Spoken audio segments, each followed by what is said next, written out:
ಕುರ್ಚಿಯ ಕದನ ನಿರ್ಣಾಯಕ ಹಂತಕ್ಕೆ ತಲುಪ್ತಾ ಇರೋ ಹಾಗೆ ಕಾಣಿಸ್ತಾ ಇದೆ. ಕೆಎನ್ ರಾಜಣ್ಣ ಅವರ ಪ್ರತಿ ಮಾತುಗಳಿಗೂ ಈಗ ಅಗ್ರೆಸಿವ್ ಆಗಿ ಉತ್ತರ ಕೊಡೋಕೆ ಡಿಕೆ ಶಿವಕುಮಾರ್ ಮುಂದಾದಂಗೆ ಕಾಣಿಸ್ತಾ ಇದೆ. ಏನ್ ಹೇಳ್ತಾರೆ ಅವರು, ಡೀಟೇಲ್ಸ್ ನೋಡ್ತಾ ಹೋಗೋಣ ಬನ್ನಿ.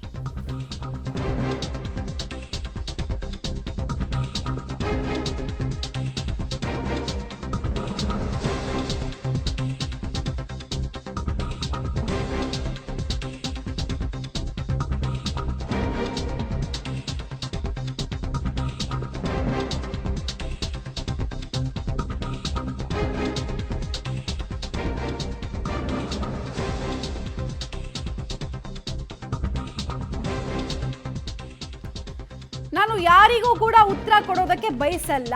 ಯಾರಿಗಾದ್ರೂ ಸಮಸ್ಯೆ ಇದ್ರೆ ಅವರು ಔಷಧಿಯನ್ನ ತೆಗೆದುಕೊಳ್ಳಿ, ಹೀಗಂತ ಸಚಿವ ರಾಜಣ್ಣ ಅವರ ಟೀಕಾ ಮಾತುಗಳಿಗೆ ಡಿಕೆ ಶಿವಕುಮಾರ್ ಟಾಂಗ್ ಕೊಡೋದನ್ನ ಮುಂದುವರಿಸಿದ್ದಾರೆ.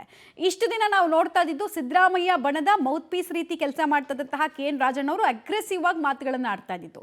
ಈಗ ಡಿಕೆ ಶಿವಕುಮಾರ್ ಅಷ್ಟೇನೆ, ಯಾವಾಗ ಹೈಕಮಾಂಡ್ನ ಭೇಟಿ ಆಯ್ತು ಅದಾದ ನಂತರ ಡಿಕೆ ಶಿವಕುಮಾರ್ ಅವರ ಪ್ರತಿ ನಡೆ, ವರ್ತನೆ, ಮಾತು, ಸಂದೇಶ ಎಲ್ಲವೂ ಕೂಡ ತಮ್ಮ ರಾಜಕೀಯ ವಿರೋಧಿಗಳನ್ನ ಟಾರ್ಗೆಟ್ ಮಾಡ್ಕೊಂಡೇ ಹೇಳ್ದಂಗೆ ಕಾಣಿಸ್ತಾ ಇದೆ. ಈಗಲೂ ಅಷ್ಟೇನೆ, ನಾನು ಯಾರಿಗೂ ಉತ್ತರ ಕೊಡಲ್ಲ, ಯಾರ ಬಗ್ಗೆನೂ ತಲೆ ಕೆಡಿಸ್ಕೊಳ್ಳಲ್ಲ. ಯಾರಿಗಾದ್ರೂ ಸಮಸ್ಯೆ ಇದ್ರೆ ಎಲ್ಲ ಔಷಧಿ ಸಿಗುತ್ತೋ ಅಲ್ಲಿ ಹೋಗಿ ತಗೊಳ್ಳಿ ಅನ್ನೋದ್ರ ಮೂಲಕ ಹೈಕಮಾಂಡ್ಗೆ ನೀವು ಹೋಗಿ, ನಾನಂತೂ ಹೋಗಿದ್ದೀನಿ ಅಂತ ಅವರು ಅಗ್ರೆಸಿವ್ ಆಗಿ ಉತ್ತರ ಕೊಟ್ಟಿದ್ದಾರೆ.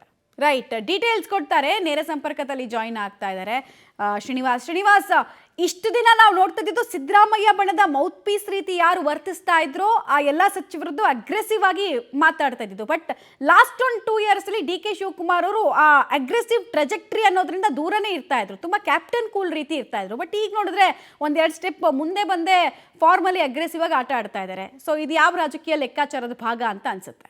ಮಮತಾ, ಹೌದು. ಯಾಕೆಂತಂದ್ರೆ ಸಿದ್ದರಾಮಯ್ಯನ ಬಣದಿಂದ ಯಾವುದೇ ಸಚಿವರು ಕೂಡ ಮಾತನಾಡ್ತಾ ಇದ್ರು ಕೂಡ ಡಿ ಕೆ ಶಿವಕುಮಾರ್ ಹೈಕಮಾಂಡ್ ಇದ್ದಾರೆ, ಹೈಕಮಾಂಡ್ ಎಲ್ಲ ತೀರ್ಮಾನ ಮಾಡುತ್ತೆ ಅನ್ನುವಂತಹ ಮಾತುಗಳನ್ನ ಆಡ್ತಿದ್ರು. ಎಲ್ಲೂ ಕೂಡ ಸಂಘರ್ಷದ ಹಾದಿಗೆ ಇಳಿಯುವಂತಹ ಪ್ರಯತ್ನವನ್ನ ಡಿ ಕೆ ಶಿವಕುಮಾರ್ ಅವರು ಮಾತಾಡ್ತಿರ್ಲಿಲ್ಲ. ಆದ್ರೆ ಈಶಾ ಫೌಂಡೇಶನ್ ಕಾರ್ಯಕ್ರಮಕ್ಕೆ ಹೋದಂತ ಸಂದರ್ಭದಲ್ಲಿ ಆ ವಿಚಾರವನ್ನ ಇಟ್ಕೊಂಡು ರಾಜಣ್ಣ ಅವರು ನಿನ್ನೆ ಮಾತನಾಡಿದ್ರು. ಡಿ ಕೆ ಶಿವಕುಮಾರ್ ಕಾರ್ಯಕ್ರಮಕ್ಕೆ ಹೋಗಿದ್ದು ತಪ್ಪು ಅನ್ನುವ ಅರ್ಥದಲ್ಲಿ ಮಾತನಾಡಿದ್ರು. ಅದಕ್ಕೆ ಸಹಜವಾಗಿ ಡಿ ಕೆ ಶಿವಕುಮಾರ್ ಅವರು ಯಾರೆಲ್ಲ ಅದಕ್ಕೆ ವಿರೋಧಗಳನ್ನ ವ್ಯಕ್ತಪಡಿಸ್ತಿದ್ರೋ ಕಾಂಗ್ರೆಸ್ನ ನಾಯಕರ ಹಾದಿಯಾಗಿ ಎಲ್ಲರಿಗೂ ಕೂಡ ಉತ್ತರವನ್ನ ಕೊಡುವಂತ ಪ್ರಯತ್ನವನ್ನ ಮಾಡ್ತಿದ್ದಾರೆ. ಮುಂದುವರೆದ ಭಾಗವಾಗಿ ರಾಜಣ್ಣ ಅವರು ಏನು ಹೇಳಿಕೆಯನ್ನು ಕೊಟ್ಟಿದ್ರು ಅದಕ್ಕೆ ಒಂದಿಷ್ಟು ಅಗ್ರೆಸಿವ್ ಆಗಿ ಡಿ ಕೆ ಶಿವಕುಮಾರ್ ಅವರು ಉತ್ತರವನ್ನ ಕೊಟ್ಟಿದ್ದಾರೆ. ನಾನು ಯಾರಿಗೂ ಕೂಡ ಉತ್ತರ ಕೊಡುವಂತ ಅವಶ್ಯಕತೆ ಇಲ್ಲ. ಒಂದ್ ವೇಳೆ ಏನಾದರೂ ಅವರಿಗೆ ಸಮಸ್ಯೆ ಇದ್ರೆ ಅವರು ಔಷಧಿಯನ್ನು ತೆಗೆದುಕೊಳ್ಳಿ ಎನ್ನುವ ಮೂಲಕ ರಾಜಣ್ಣಗೆ ತಿರುಗೇಟು ಕೊಡುವಂತ ಪ್ರಯತ್ನವನ್ನ ಮಾಡ್ತಿದ್ದಾರೆ. ಈ ಒಂದು ಸಂದೇಶ ಡಿ ಕೆ ಶಿವಕುಮಾರ್ ಅವರು ಒಂದು ಸ್ಟೆಪ್ ಅನ್ನ ಮುಂದೆ ಇಟ್ಟಂತೆ ಕಾಣ್ತಿದೆ.